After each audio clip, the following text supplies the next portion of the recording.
May naka-sex ako na magkapatid. Hindi ko alam na magkapatid sila. Late ko na nalaman. Yung isa, nasa 30 plus ata. Yung isa, kaedad ko. Ang una kong nakausap, yung panganay, mas matanda. Parang naging buddy kami. One time, nag-invite yung 30 plus na sa bahay naman daw nila. Kasi walang tao sa bahay nila. And ayun, may nangyayari sa amin. So, alam ko na yung bahay nila. Tapos, paano mo nakilala to si Bunso? Doon na sa mismong bahay or doon rin sa app? Sa app din. Sa app So, din. wala siyang ideyang nakatungtong ka na doon sa bahay nila? Wala.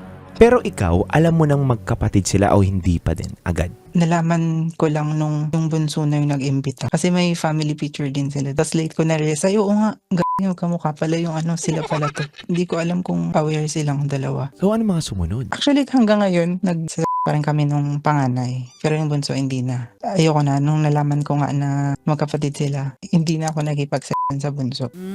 Sarap manood ng radyo, no? Ginawa mo na talagang bisyo ang panonood sa amin, no? Umabot ka na rito eh. Huy!